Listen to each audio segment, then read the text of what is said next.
nuestro siguiente ponente nos va a hablar de las promesas y retos, así como de los obstáculos de la nueva escuela mexicana. Creo que de verdad el tema es por demás interesante y además pues de interés para todos nosotros. Él es profesor del Centro de Estudios Sociológicos del Colegio de México, estudió filosofía, ciencias sociales, epistemología. Sus líneas de investigación son sociología de la educación superior, análisis de políticas públicas educativas y epistemología de las ciencias sociales. Él es colaborador catorcenal en El Universal, es director académico de Educación Futura, es integrante del Programa Universitario de Estudios sobre la Educación Superior e integrante de la Asociación Mexicana de Estudios sobre la Educación Superior. ¿Qué les parece si nos preparamos para recibir a nuestro siguiente conferencista con el tema La nueva escuela mexicana? Promesas, retos y obstáculos. Recibamos en este escenario al profesor Manuel Gil Antón. Profesor, bienvenido a este escenario.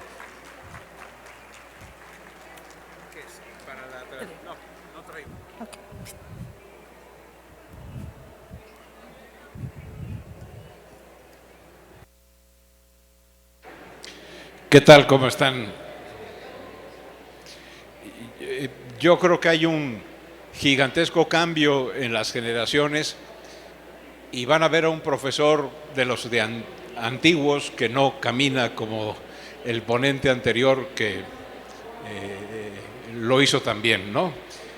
Yo lo que creo es que estas cosas nuevas, como estamos viendo aquí en Recrea, siempre van a ser, para quien esté abierto, muy interesantes. Tan es distinta la generación que lo que yo voy a leerles lo escribí a mano. Entonces, no, es solamente porque me encantó cómo el colega, le voy a pedir que me dé un curso para ver cómo se puede hacer eso, pero pues yo soy del 1955, diría Ana Belén. Voy a plantear lo mejor que pueda lo de la nueva escuela mexicana, y sobre todo lo que quiero hacer es tratar de verla en sus términos, en lo que promete, en lo que a mi juicio son dilemas y lo que son retos, ¿no? Pero la introducción procura situar al magisterio mexicano en el sistema social. Soy sociólogo, no soy pedagogo, no me he dedicado a eso, y es muy sano no hablar de lo que uno no sabe, pero empezaría con lo siguiente. Los intelectuales más importantes de una sociedad moderna, ese sector que llamamos la intelectualidad de un país, no son, aunque sean muy importantes, las personas que están en el Sistema Nacional de Investigadores, en el Colegio Nacional o en la Academia de Ciencias, sino que son las y los maestros de la Escuela Básica Mexicana. Es decir, yo creo que del preescolar, la primaria, la secundaria básicamente, es donde deberíamos de situar al sector intelectual más importante de México. Porque, como diría Albert Camus cuando ganó el premio Nobel, lo primero que hace es avisarle a su mamá que le han dado el premio, pero lo segundo que hace es escribirle una carta a su profesor de primaria y agradecerle lo que hizo por él para que fuera posible ese premio que le entregaban. Y ubicar al magisterio como el sector intelectual más importante no solo de México, sino de cualquier sociedad moderna, es porque la docencia es la base de todas las profesiones. Y me parece que son sinceramente los intelectuales más importantes de México porque se encargan de generar ambientes de aprendizaje donde los niños, las niñas y los adolescentes consolidan las estructuras cognitivas, hablando como hablaba Piaget, que permiten asimilar y acomodar y luego acompañar en la desequilibración y nueva equilibración de las estructuras cognitivas, porque esas permiten avanzar en la comprensión del mundo natural y social en que vivimos. Es decir, con base en la consolidación de una capacidad lógica, aunada a la capacidad de leer y escribir él y al mundo, suceden tres cosas. La primera es esta, ¿no? El trabajo del magisterio, desde el preescolar hasta la secundaria, para hablar de la educación básica, pero continúa, es de tal importancia que son los que podríamos considerar los responsables de generar la conciencia crítica de la sociedad mexicana. Y estamos muy equivocados cuando pensamos que los intelectuales son esas personas que tienen nombre de calle, ¿no? Estamos equivocados cuando pensamos que los intelectuales son esas personas inaccesibles que escriben libros que solo entienden entre ellos, etc. El momento en que México resitúe al magisterio como el sector intelectual que tiene más relevancia, creo que vamos a poder hacer una reforma educativa como la que el país requiere. Pero desgraciadamente encontramos que la ubicación social del magisterio ha sido siempre considerada una ubicación social irrelevante. ¿Por qué? Porque, como diría Aurelio Nuño, cometiendo uno de los errores más graves que yo he escuchado de una autoridad educativa, se atrevió a decir que cualquiera puede enseñar. Y ese es un error enorme. La docencia es una de las actividades intelectuales más densas y que requiere mayor preparación y sobre todo que se basa en algo muy interesante. Como nadie enseña nada y solo aprende el que aprende, la labor de una buena o un buen maestro no es transmitir conocimiento.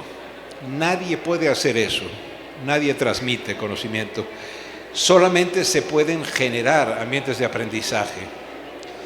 Y cuando se genera un buen ambiente de aprendizaje, se puede dar el proceso en el cual alguien, una niña, un niño, un adolescente, interioriza ese saber. Entonces,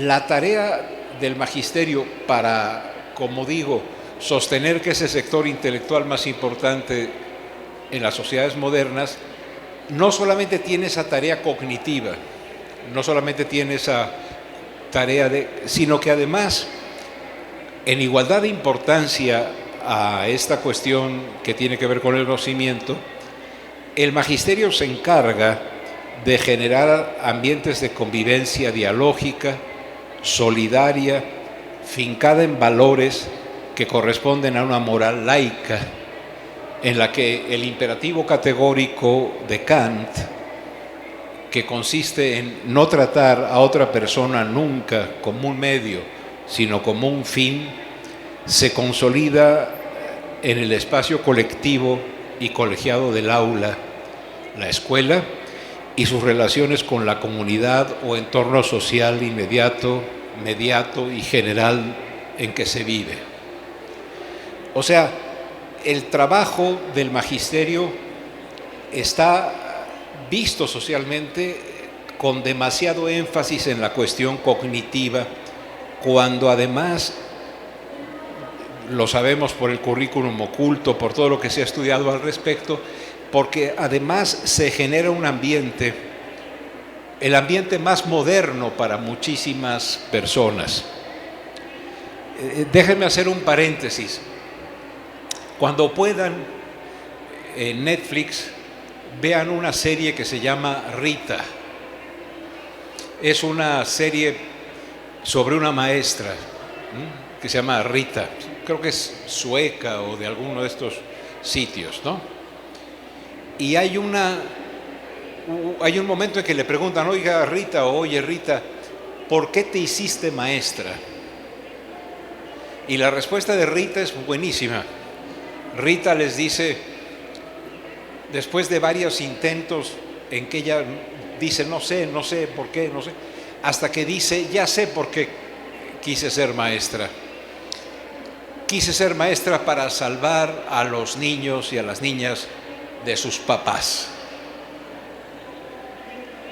Y es interesantísimo, porque el espacio público que significa la escuela, el sitio donde uno puede levantar la mano y hablar, el sitio donde uno puede conocer a otra o a otro que cree en otro Dios o no cree en ninguno, que come diferente, que ama de otra manera a otras personas independientemente de las orientaciones que yo tenga, que todo ese ambiente, digamos, moderno en el mejor sentido de la palabra, ocurre en la escuela.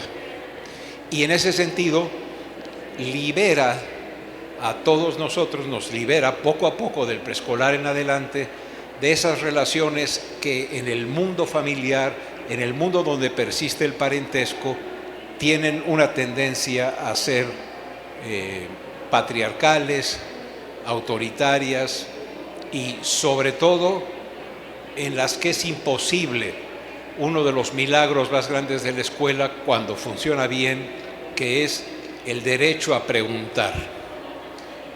Hemos confundido mucho a la escuela pensando que es el sitio donde se aprende a responder. La escuela es el sitio donde se aprende a preguntar. Y si no, no es escuela, sino es un enseñadero. Y los enseñaderos, como su nombre lo indica, son como establos en que se supone que la gente va y come la pastura del conocimiento para después repetirla.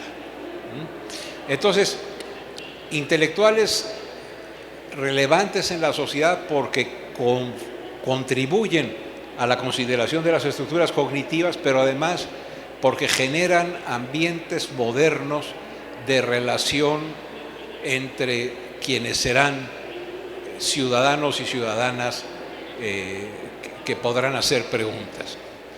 Pero hay una tercera que también se olvida, tan se olvida que la apunté en un recuadrito de mi escrito.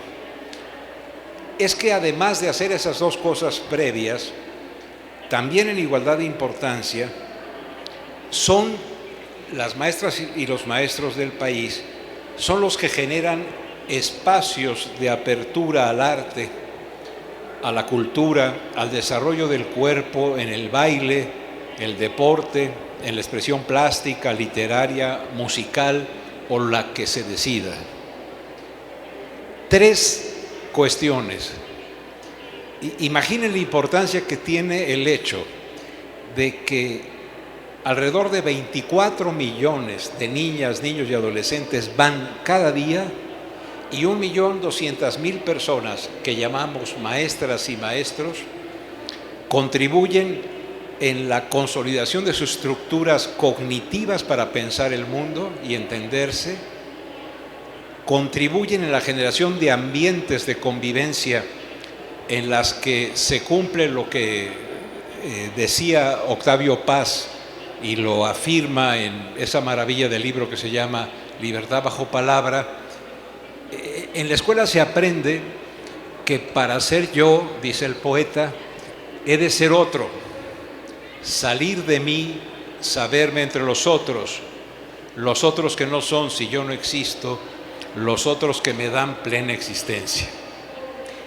Esa segunda dimensión, la dimensión de la construcción del nosotros con los diferentes, es importante, y además la coordinación que hace el magisterio para nuestro acercamiento al arte, a la expresión, ¿no? Estoy hablando teóricamente del sitio que tiene el magisterio, no del sitio en el que prácticamente se encuentra ahora. Ahora se encuentra en una circunstancia diferente. Por ello, el espacio público en el que, gracias a estos tres ejes, el cognitivo, el axiológico y el expresivo, se ponen en práctica, no se memorizan, sino que se ponen en práctica, se construye ahí, en esa acción y en esos lugares que llamamos escuela, se construye la capacidad de aprender, que tiene su mejor expresión en la capacidad de preguntar, pues quien pregunta con sentido lógico y sólido se abre a la duda. Recordemos a Descartes, ¿no? El que duda se abre a la crítica, y esa, la crítica, es la base de la ciudadanía. A mi juicio, colegas, el principal déficit que tiene el país para ser un país digno, para ser un país decente, éticamente menos desigual, con menos o ojalá sin pobreza material y de acceso a derechos, el principal déficit que tenemos no es la ausencia de dinero o la carencia de dinero, es la ausencia de una ciudadanía robusta, crítica, pensante y responsable frente a sus obligaciones y exigente en sus derechos. La escuela que vale la pena, la escuela en la que es importante trabajar, es esa, la que a través de la dimensión cognitiva, la valoral y la artística genera personas que piensan, ciudadanos y ciudadanas cultos de su tiempo, que preguntan. Una de las cuestiones, después de 43 años de trabajar sociología de la educación, de las que más estoy convencido, porque conforme uno avanza en estudiar un asunto, no es cierto que sabe más. Lo que hace son, a lo mejor, mejores preguntas. Yo creo que una de las cuestiones de las que estoy más convencido es que si la escuela sigue siendo el sitio en el que hay un señor que habla o una señora que habla y un grupo que repite, y en la medida en que la repetición de lo que yo digo se parezca a lo que diga, a lo que dije, pongo 10, y si no se parece, pongo 0, en la medida en que generemos personas que saben responder lo que al poder que represento le satisface, en la medida en que generemos personas que son eco de nuestro propio pensamiento, estamos perdidos como proyecto educativo que valga la pena. En la medida en que generemos en el trabajo cotidiano personas que pregunten con solidez y con lógica, estaremos generando la escuela que México requiere. Entonces, si queremos decirlo en una frase, nos urge pasar de una escuela en que se aprende a repetir, a llenar ovalitos correctos en el examen de confusión múltiple, a otra en que se aprenda a preguntar con conocimiento de causa y a incrementar la salud, a incrementar el placer, a incrementar la parte erótica de la vida, no solamente la tanática, a disfrutar el hecho de estar vivos. Esto es preciso, a mi juicio, para dejar de ser una nación de beneficiarios que extienden la mano para recibir las bondades de la autoridad, para pasar a ser una nación de ciudadanos que reclamen para sí y para los demás sus derechos y no eludan sus responsabilidades. Este es el horizonte, este es el trabajo en el que están comprometidas las personas que se dedican a la docencia. Por eso, reitero, no hay nada más falso que lo dicho por los ignorantes, aunque sean secretarios de Estado, Esta cuestión de cualquiera puede enseñar si pasa el examen, que ocurrió en el sexenio pasado,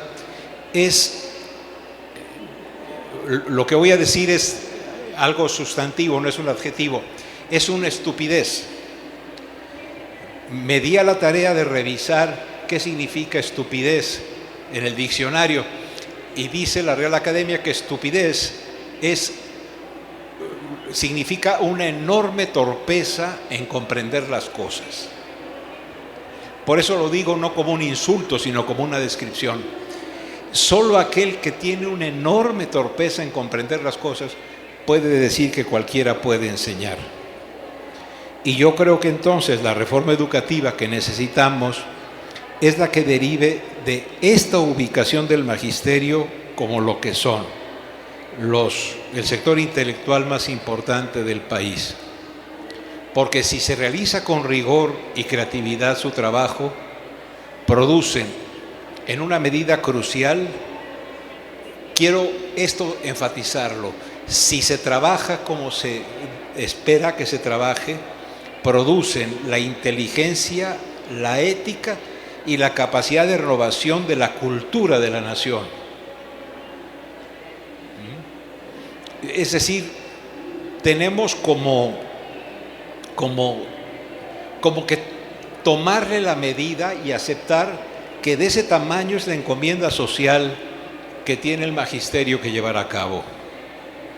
Y entonces hay que hacer como Marx dijo, Carlos Marx dijo que había que poner a Hegel de cabeza, porque Hegel decía que lo que movía al mundo eran las ideas, y Marx decía que no, que el condicionamiento de la estructura social era muy relevante.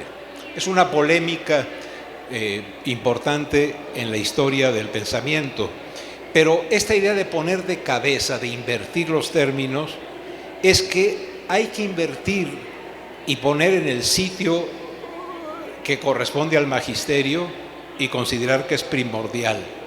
Hay que modificar el sitio de las preguntas. Fíjense que las preguntas son patrimonio exclusivo de la maestra o del maestro, no son patrimonio de los niños y de las niñas. Tenemos que invertirlo y hacer que el patrimonio de la pregunta ocurra en los niños y en las niñas, y en nosotros la capacidad de generar ambientes de aprendizaje en los cuales, como no somos griegos, no digamos eureka, sino no sé cómo se diga en Jalisco, pero en Narvarte, en mi barrio, cuando alguien aprende algo, dice algo parecido a órale, güey. Ah, sopas. En ese momento, cuando se dice eso, cuando una niña dice, ahí está el aprendizaje, no cuando responden bien en PISA. Eso es algo muy importante, ¿no? Bueno, muchísimas gracias. Lo digo y me emociono porque me acuerdo cuando me pasó. Cuando tuve una maestra o un maestro que tuvieron paciencia con mis orígenes gallegos y con mi falta de capital cultural, aunque sea maravilloso haber sido hijo del Cubanaleco, que fue un gran futbolista en los 40, y una mamá que solo tenía primaria, cuando tuve a maestras o a maestros que tuvieron paciencia y generaron un ambiente en el cual yo dije, ya entendí, en ese momento de placer inmenso que es entender, que lleva rato, que hay que trabajarle para eso lo agradeceré siempre en la vida, ¿no? Entonces, esa es la chamba del magisterio. Y entonces, así concebidos, ¿no? Hay una cosa adicional.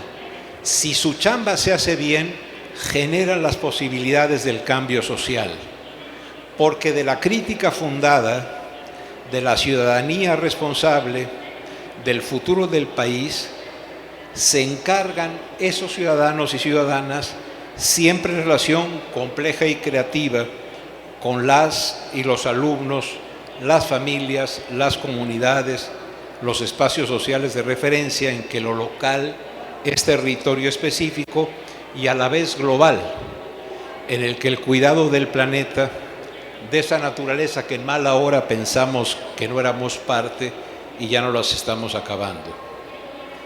Si en lo que ha afirmado, estimados colegas, llevo algo de razón, lo expreso desde una convicción intelectual, ética y crítica sobre lo que pienso, entonces el rumbo de toda reforma educativa tiene que ser la formación de personas que con conocimiento de causa sepan dudar con fundamento, expresar una pregunta con sentido y de ahí generar críticas y la rebeldía necesaria, por ejemplo, para no soportar que el 50% de las personas en el país estén en la pobreza o que tengamos cientos de miles de desaparecidos. Si no logramos generar en los egresados de la escuela mexicana personas que no toleren la desigualdad, que se rebelen ante los feminicidios, que se rebelen ante las barbaridades que vemos diario, si no generamos eso, entonces nuestro proceso educativo lo puede alabar la OSDE, lo puede alabar cualquier agencia internacional, pero no nos da posibilidades de futuro. En ese sentido, me parece que los intelectuales, este gigantesco reto que tiene el magisterio, paso al segundo tema, se pone álgidamente en la mesa cuando hablamos de la nueva escuela mexicana. Paso a ese segundo tema y pues a mí sí me gustaría decirles que, aprovechando que aquí estamos en confianza, yo sí quisiera decirle gracias a las profesoras y profesores que me hicieron posible y que me hicieron capaz de pensar y de rebelarme ante las cuestiones que me lastiman éticamente, tratando de hacer preguntas basadas en la crítica. Ahora, ¿qué es lo que quiero decir con todo esto?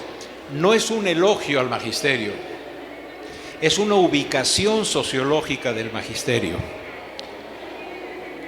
Es una llamada de atención a nosotros que estamos en este trabajo, en la que me incluyo como profesor, para entender lo que se nos requiere y lo lejos que estamos para que sea una realidad. Yo creo que si no iniciamos la reflexión sobre las promesas, las posibilidades, retos y dilemas con una sincera autocrítica, no hay camino posible.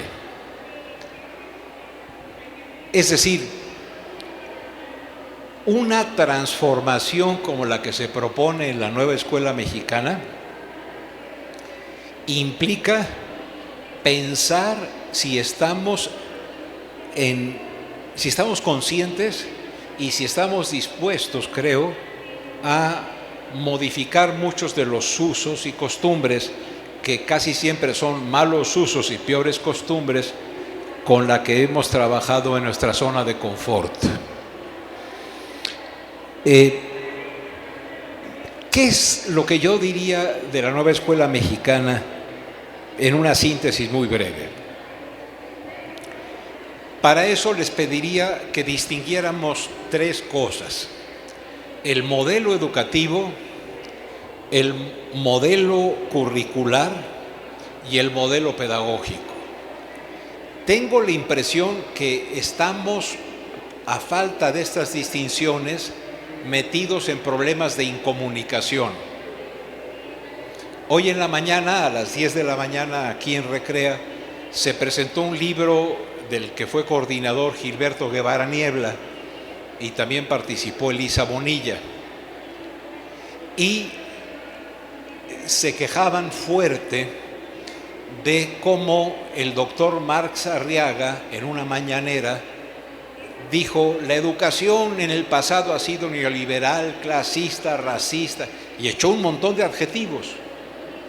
Lo que es curioso es que hoy en la mañana lo que yo escuché fue la misma cantidad de adjetivos, pero para el otro lado.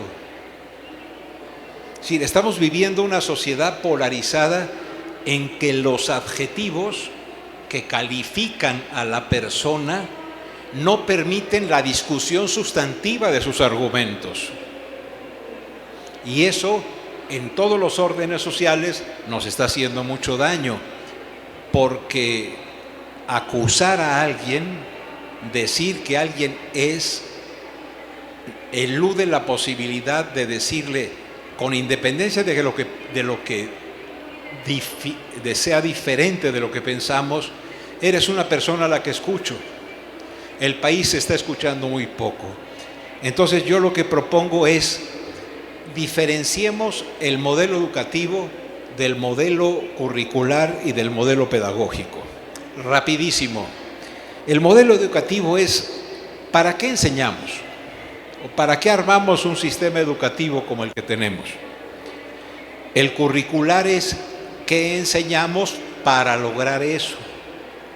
Y el modelo pedagógico es: ¿cómo lo enseñamos? ¿Cuál es la estrategia pedagógica? Es decir, ¿cuál es la estrategia didáctica y que acarrea múltiples elementos para que eso se pueda lograr? El modelo educativo es el horizonte, el sentido, la visión de las ciudadanas y ciudadanos del futuro. Ese modelo pedagógico, modelo educativo, es históricamente cambiante y así lo ha sido a través de la historia. El modelo curricular expresa los contenidos, las cuestiones, las capacidades, las intelectuales y éticas. Y el modelo pedagógico indica el procedimiento para ello. Entonces, a nivel de modelo educativo, la nueva escuela mexicana propone las siguientes posibilidades, y quisiera en esto ser muy claro. Uno de los peores vicios que ocurren cuando hablamos los señores que dicen o señoras que dicen que sabemos, es que yo estudié filosofía, no soy filósofo, eso es una palabra muy grande, pero yo estudié filosofía y había una clase que se llamaba metafísica, ¿no? ¿Qué es lo que hay más allá de la physis?, decían los griegos, ¿no?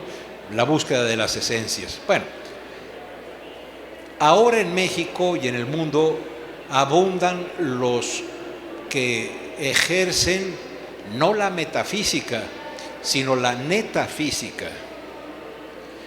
Personas que creen tener la neta, personas que creen que tienen en sus manos la verdad, cuando lo que siempre nos es digamos, posible a los humanos es aproximaciones siempre limitadas y siempre abiertas a la crítica y al diálogo con otros. Entonces, desde ahí, desde lo que yo entiendo, lo que dice el modelo curricular, el modelo educativo y el modelo curricular de la nueva escuela mexicana es que, en lugar de estimar que la tarea de la escuela es producir, y conserven esta palabra como una palabra que hay que meditar, en vez de pensar que el objetivo de la escuela es la producción de capital humano, fíjense qué espantosa noción, capital humano, o sea, la cosificación de la persona en un recurso productivo. Es transformar como horizonte educativo la noción de capital humano para transformarlo en la noción de una ciudadana y un ciudadano que tengan capacidad crítica, ¿no? Así lo enuncia la nueva escuela mexicana. Una ciudadanía sólida, solidaria, capaz de entender, dialogar, leer y argumentar sobre el mundo, sus carencias y posibilidades, basada en la conciencia del esfuerzo colegiado como estrategia para consolidar el conocimiento de cada una y de cada uno. Reitero otra vez en la mañana, decía Gilberto Guevara Niebla, por otro lado, maestro de todos nosotros con ese libro fundamental que escribió hace muchos años, que se llamó México, País de Reprobados. Y también una persona totalmente digna de respeto por su papel en el 68.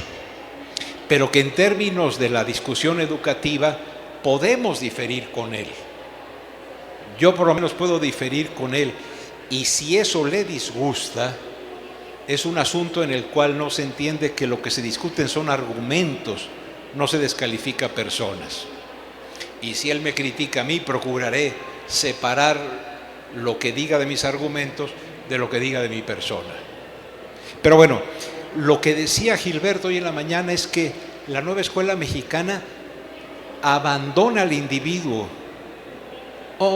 Cuidado, si uno ve las mejores propuestas pedagógicas y curriculares del mundo, aprende que la mejor manera de que cada una y cada uno genere mejores condiciones para aprender y para preguntar, se dan en el trabajo colegiado. Entonces, esta nueva escuela mexicana propone todo esto que he dicho en un contexto ético, no clasista, no racista, respetuoso de todas las diversidades, no misógino y solidario. Procura, y así lo dice el texto del modelo curricular, una mujer, un hombre culto de su tiempo y circunstancia, consciente de su entorno y del entorno de su entorno, como sistema mundo que está en crisis aguda, ecológica, ética, política y cultural. A ver, si en Argentina es posible Milei, y si en Estados Unidos fue posible Trump y puede ganar la siguiente elección, hay algo en Dinamarca que huele a podrido. Hay una crisis brutal en el mundo de la cual no tenemos cómo eludirla, ¿no? Entonces, lejos de pensar que esto es en contra de la capacidad de hallar un espacio en el campo productivo, el espacio del trabajo, considero que es a favor de su ubicación, como decía, no como capital humano, no, sino como un ser humano integral y capaz de ubicarse en el sector productivo, pero también en el sector lúdico, en el sector crítico, en el sector vital. Desgraciadamente, la escuela se nos fue convirtiendo o el sistema educativo se nos fue convirtiendo a lo largo del tiempo en la producción de personas adecuadas para un sistema productivo en el cual lo que menos se respeta es el trabajo. Es cosa de ir a una maquiladora, es cosa de ir a un sitio en que se desarrolle el trabajo, es lo que menos se aprecia. Entonces, esta nueva escuela mexicana, con todas sus fallas en el sistema de comunicación, y vaya que las tiene, ¿no? Porque desgraciadamente se ha expresado llena de adjetivos. Ha sido muy malo como comunicador este señor Marx Arriaga, porque lo que ha sido es agresivo cuando podía ser propositivo de estas cuestiones. En un programa de tele que me tocó discutir con él, que creo que llevaba este mismo saco, que es uno de los dos que tengo, se reía de mí. Y yo le decía, doctor Marx Arriaga, yo no soy de la mafia del poder, yo no soy de los que se enriquecieron a costa de las demás personas en el neoliberalismo espantoso que usted dice. Yo soy Manuel Gil, nada más, amigo del magisterio. ¿Por qué? Porque me han enseñado mucho en la vida. No gana nada con burlarse de mí. Y él lo que decía es, sus preocupaciones son académicas, sus preocupaciones son del Colegio de México. Yo digo que no, pero me importa mucho más que ganarle una discusión al señor Arriaga. Lo que me importa mucho más es decir que estamos ante una modificación del modelo educativo del país.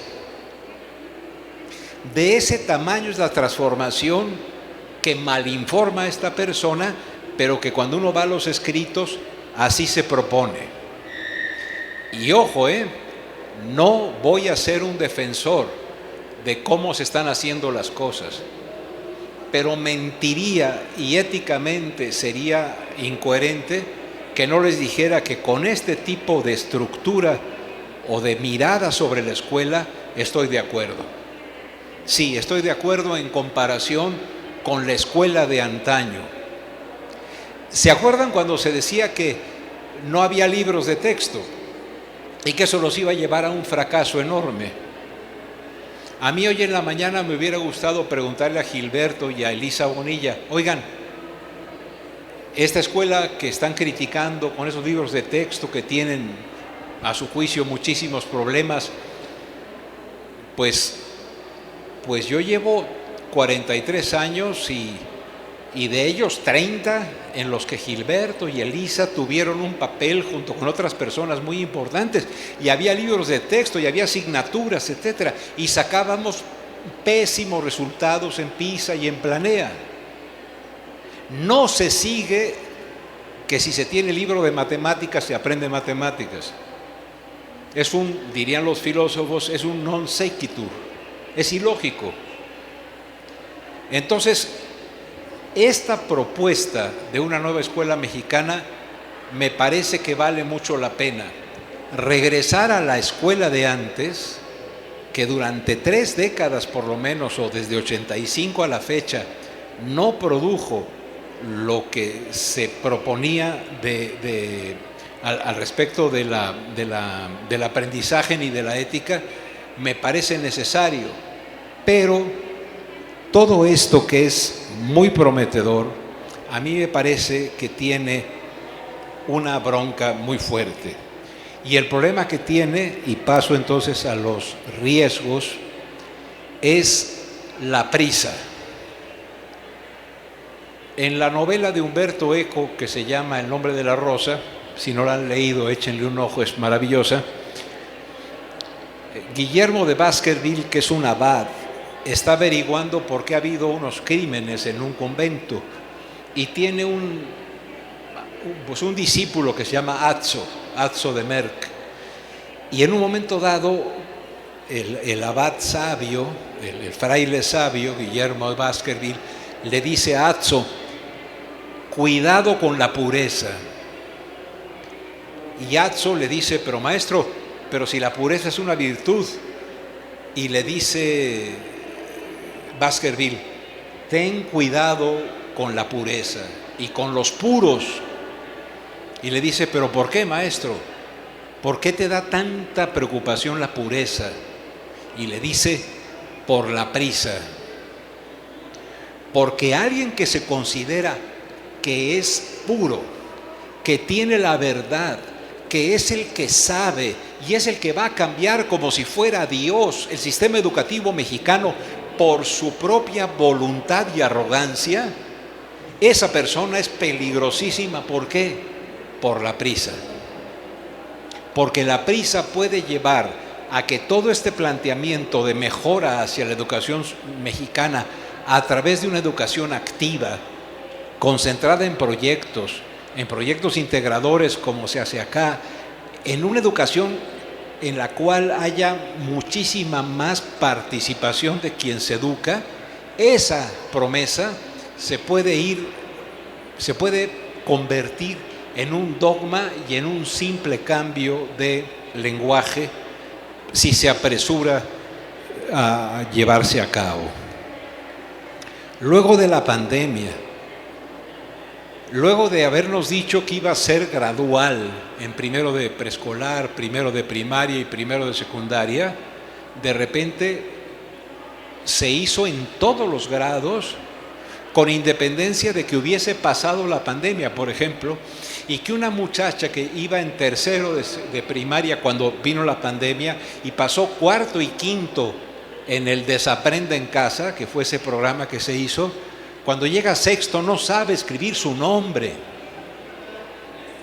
Si no se asoman a lo que sucedió con la pandemia, y en vez de hacerse cargo de ese problema, yo le decía al doctor Arriaga, es una huida hacia adelante, decir vamos a cambiar el modelo en 10 días, en un momento.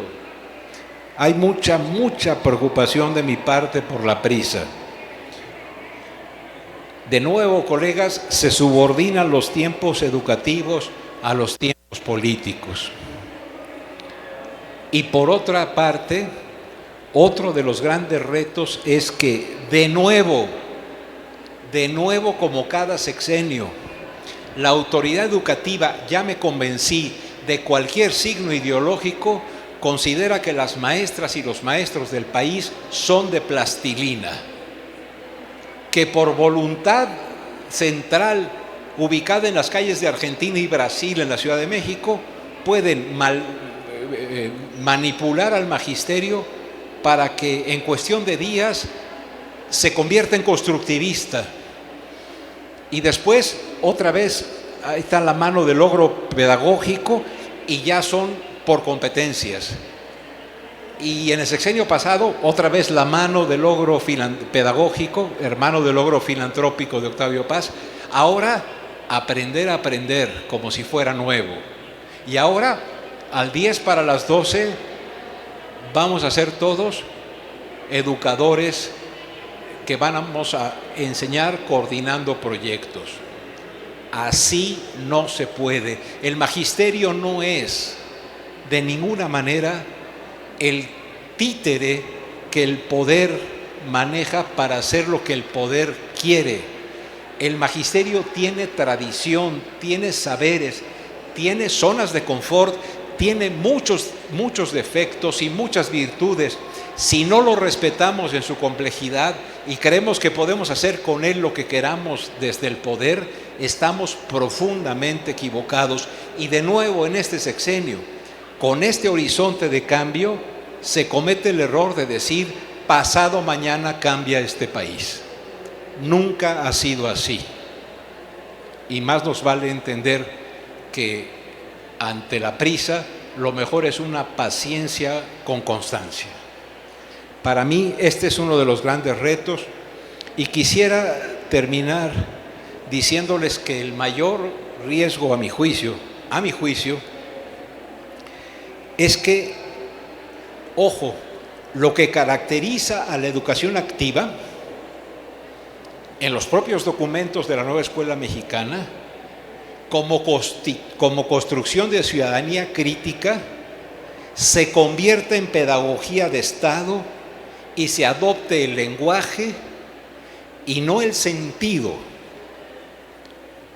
Es decir, si algo tiene la pedagogía crítica, es que no puede ser convertida en doctrina y dogma. Son antitéticos, es contradictoria, es brutalmente torpe pensar en que se puede desde el poder determinar que todo mundo va a ser crítico porque así lo mando yo, porque eso contradice a la pedagogía crítica. Por eso es tan deprimente que cuando uno, desde el compromiso con la educación y el magisterio, dice, tengo estas críticas a la forma en que están haciendo las cosas, la respuesta sea, eres neoliberal, eres enemigo del progreso, eres uno de tantos que está en contra del México transformado. Si en serio quieren la transformación de México, como es mi caso, y la quiero porque cuando sea grande quiero ir a una escuela primaria como las que les he platicado, y si no puedo ya si no me aceptan ya en esa primaria por exceso de edad, sí quisiera que fuera la escuela de mi nieta Juana. Por esa esperanza, yo voy a seguir diciendo que el mejor aporte para que la nueva escuela mexicana sea en algún momento realidad en el país es ejercer con pleno derecho y de frente la crítica fundada a su propia contradicción en la forma que se está llevando a cabo. Muchísimas gracias.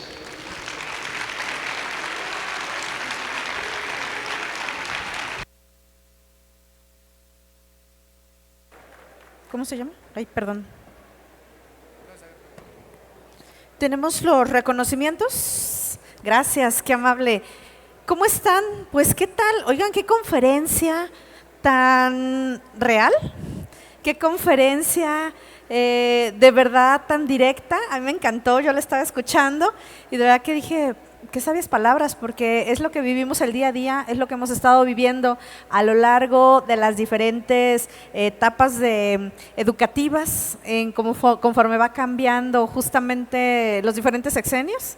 Y nos estamos enfrentando a los diferentes currículums. De verdad, muchas gracias, maestro, por estar el día de hoy con nosotros, por su generosidad de compartir con nosotros el día de hoy en esta 5ª edición de Recrea Academy. Y yo quiero, si nos permite, pedirle a mi compañero Óscar Martínez que le haga entrega de la presea significativa de Recrea Academy 2023, así como de un reconocimiento. Fíjese cómo voy a permitir mostrarla. Para que nos haga favor luego de presumirla en sus redes sociales y ponerla en su escritorio, creo que va a lucir maravillosamente.